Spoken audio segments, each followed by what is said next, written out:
Donald Trump's campaign is in trouble, but somehow still crushing it. How is that possible?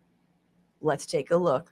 But first, you have to know that Trump's PAC, Save America, it started the year off with like $105 million. Now it has $4 million left. Why? Because all of the money is going to Trump's legal fees. And right now, we're currently waiting for Jack Smith to indict Trump for a third time, this time related to the peaceful tourist tour of the Capitol, whatever, like on January 6th. So at any moment now, he's going to announce those charges, again, related to that very calm and orderly sightseeing adventure where just the people like to go through the windows instead of the doors. Sometimes people like to do things different, and that's important to remember.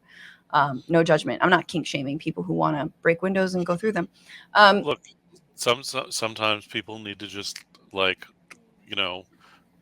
attempt to subvert a democracy and trample someone to death who's literally wearing a "Don't tread on me" t-shirt. Yeah, absolutely. Back the blue while I stab the blue in the back. Yeah. So that's coming down the pike, and their money troubles are getting real bad.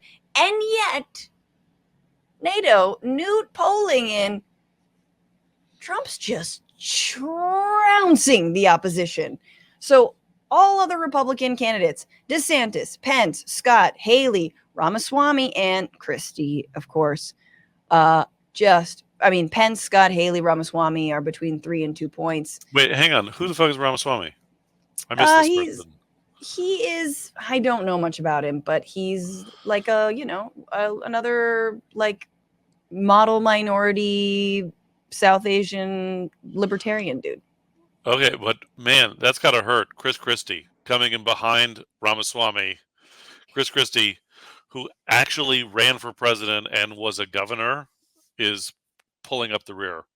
So he's from that sucks, but he's a biotech dude. He is worth $630 million or something like this.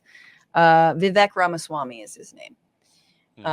But yeah, so here we have it. Pence very less, and DeSantis 17 points to Donald Trump's 54% in terms of how many Republicans would likely vote for him.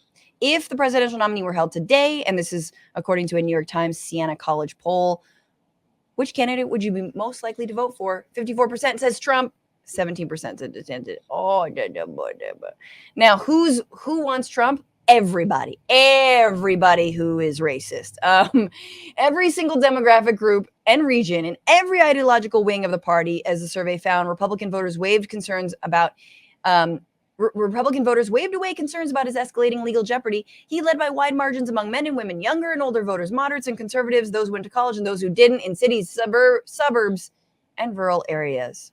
We won with young. We won with old. We won with highly educated. We won with poorly educated. I love the poorly educated. It's one of my favorites. Yeah, I mean, it seems like when Trump several years ago said that he could shoot someone in the middle of Fifth Avenue without losing any support, he may have underestimated his level of support. Okay, this time he's gonna be like, I could mow down all of you right now, every single one of you. I could bungle the response to a pandemic so that 1.5 million Americans die. Mm-hmm. Yes, exactly. That's not as exciting as him being like, I could behead your child right here on stage. But yeah, he definitely has blood on his hands. I mean, he should claim that, honestly. And if you just take out everybody else, one-on-one, DeSantis if he's in a hypothetical one-on-one race, he would still lose by a 2-to-1 margin, 62% to 31%, the poll found. And of course, as we mentioned, it doesn't matter that Trump is going to be indicted for a third time. He still would receive a 22%. He still receives 22% among voters who believe he has committed serious federal crimes. So 22% who believe he is, I mean, I guess that's not terrible. But even of the people who believe that he's committed serious federal crimes, over 20% say, yeah, I'd vote for him. A greater share than the entire 17% that Mr. DeSantis earned from the entire GOP electorate. Oh boy. Oh boy. So it's no wonder DeSantis is basically like, he is laying off campaign staff left and right, and also doing these like bizarre Hail Marys, like being like, RFK Jr. could be the health secretary. There was a long opinion piece in the Guardian by Sidney Blumenthal and Oh, about DeSantis that had this line. I want to read it to you. He described DeSantis as the non-viable alternative, a void who occupies unmovable political space. That's fucking unmovable. unmovable. That like basically part of the argument is that like DeSantis is the one anointed to like lose for all of the rest of the other Republicans. He's like that everyone else is stuck, and so DeSantis is the one showing whose like position is to show that it's not a fractured race. Do you know what I mean? Right. Don't But mention I just think it's funny that he called him a void.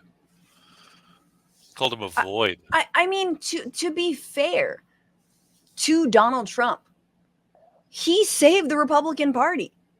Like, I'm sorry, we had 8 years of fucking Bush, and they were running all those goons in 2015 and 16, and he saved them.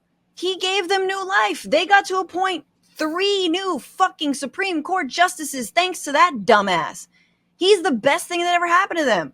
The outsider, this and that. And now, what do they got? Fucking nobody. They still do have establishment assholes. And they all, even their crazy base, which again, back to Bernie would have won, but they like their outsiders. And Trump is absolutely an outsider, even though he's going to be inside of a prison cell. Probably.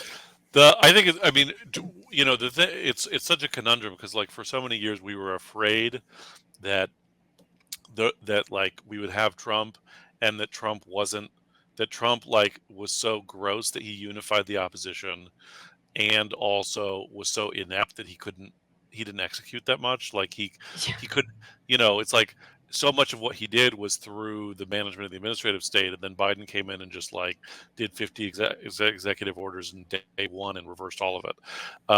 And so it's like the fear was always that there was a more competent fascist waiting in the wings, and you know, DeSantis has been effectively managing the apparatus of Florida government in the service, arguably, of a more competent fascism.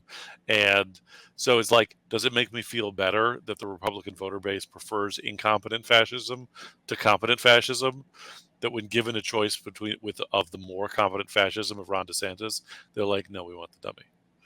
You know what it actually tells me is a little bit something a little bit different, which is that DeSantis actually doesn't have the populist veneer that Donald Trump has. And guess what?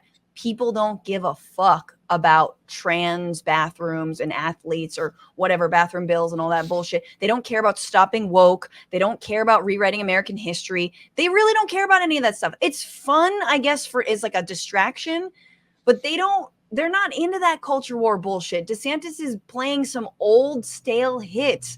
They want that faux populism. They want their Mussolini shit. Yeah, if it comes along with the, anti-gay, anti-black, stuff, but like Trump had enough of that for them. And all they really cared about was being anti-immigrant and anti-black.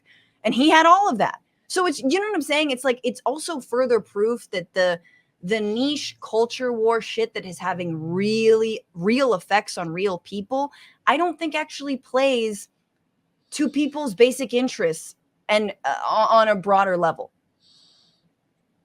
Yeah, I mean, I think my understanding is that the polling bears that out. That the like drag show and the all the anti-woke critical race theory. Yeah, there's not a winning political strategy for the Republicans. Yep. So I mean, but like, I mean, it'll, it's still that it's not just, and that with all of that, it's still neck and neck with Biden. It's horrifying. So this is the last piece of this is that from the same poll, this CNN New York Times poll, Biden and Trump are tied at 43% apiece in a hypothetical rematch in 2024. I mean, it's like, what? NATO, we deserve this. Like, honestly, our country is trash. We fucking deserve these two, like, geriatric, yelly boomers. We deserve them. And yeah, running Biden is incredibly scary. But also, if it's like one, I think he's stronger than Trump at this point, especially with all of the indictments that are going to come down on Trump. And I think that turns people off. And Biden's milquetoast, middle of the road BS, it attracts at least whatever, fake swing state, imaginary swing state swing voters. However, the biggest problem is our young people and all of the people that, women, people of color, all the people the Democratic Party supposedly say they love, that they haven't necessarily delivered for. Look, the student debt relief, very good, very important to circumvent the Supreme Court on that. And we will see how all that plays out. So, but Biden better start dancing on fucking TikTok now. NATO knows that. He knows how to get fame on social medias. Not so really. Somebody was trying to tell me to go on TikTok, and I was like, no, nobody needs to hear an old man on TikTok. TikTok loves the olds, by the way. TikTok loves old people. Oh yeah. But like, you're not old enough. You gotta wait. You gotta wait like 30 and you're good. I gotta get my dad to go on TikTok. Yeah. So there were just a couple of, like Robert Reich did an article and Paul Krugman did an article, and there was another one about how, like, the miracle of Bidenomics, and how successful the American Rescue Plan and the Inflation Reduction Act have been. Yep. At stimulating the economy, and that, like, the sort of, the news about, how Biden is doing is just, like, not borne out by, like, the economic news is actually pretty good. Yes. And that is like, Robert Reich is like, Biden's going to win, Democrats are going to retake the House and hold the Senate because the economic fundamentals are too strong. I like that. If Robert says it, if Robert draws it out in a little picture, I buy it. But yeah, isn't it something like there's more people employed now than in the last, like, 50 years or something like this? Like, yeah, and that inflation has come down, and so, like, real wages relative to purchasing power are growing. So people are doing better relatively. It's what we knew, that letting 1.5 million people die tightens the labor supply. I was just gonna say that, and I think it's super morbid but very true. Trump should just brag about that. If there were all those other people vying for your jobs, who knows? You'd be paid a lot less. No, but it's very true. And a lot fewer Republican voters, even though here we go. So I think there's going to be a lot of people sitting this one out. Look,